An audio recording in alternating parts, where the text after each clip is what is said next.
Anantapuram polytechnic కళాశాలలో వన మహోత్సవం కార్యక్రమం నిర్వహించారు. ఈ కార్యక్రమంలో మంత్రి Ponnam Prabhakar, mayor Gadwal Vijayalakshmi, GHMC commissioner Amrapali, స్థానిక ఎమ్మెల్యే బండారి లక్ష్మారెడ్డి పలువురు అధికారులు పాల్గొన్నారు.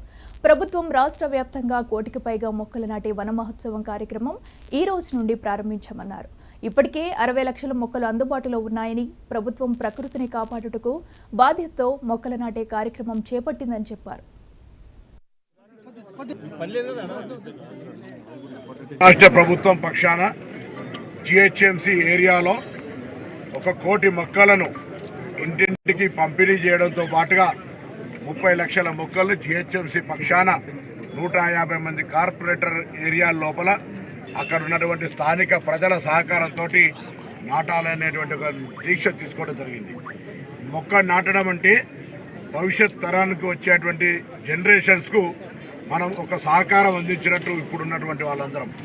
రేపు పర్యావరణం నుంచి మాస్కులు పెట్టి ఈరోజు మొక్కలు పెంచడం అనేటువంటిది చాలా ముఖ్యమైనటువంటి అంశం.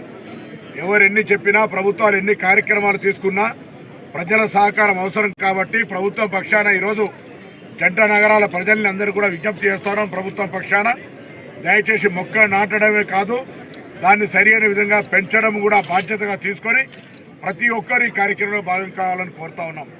ఇది ఎవరి కొరకో చేస్తున్నట్టు కాదు, ఇది సమాజంలో ఒక బాధ్యత.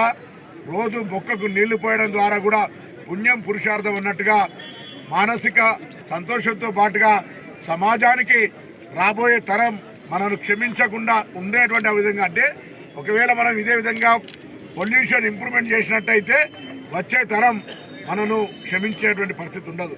కాబట్టి అందరం కూడా దయచేసి ఇది ఎవరితో బాధ్యత, నాకేం సంబంధం అనేటువంటి అంశం లేకుండా ప్రభుత్వం ఎన్ని చర్యలు తీసుకున్నా ప్రజలందరూ తప్పకుండా వాళ్ళ తండ్రి పేరు మీదనా, తల్లి పేరు మీదనా, కుటుంబ సభ్యుల పేరు మీదనా, లేదా వాళ్ళ పేరు మీదనా, ఏదైనా పుట్టినరోజు ఏమైనా కారణం కావచ్చు, మొత్తానికి మొక్క నాటడము పెంచడము చేయాల్సిందిగా ఈ సందర్భంగా ప్రభుత్వం పక్షాన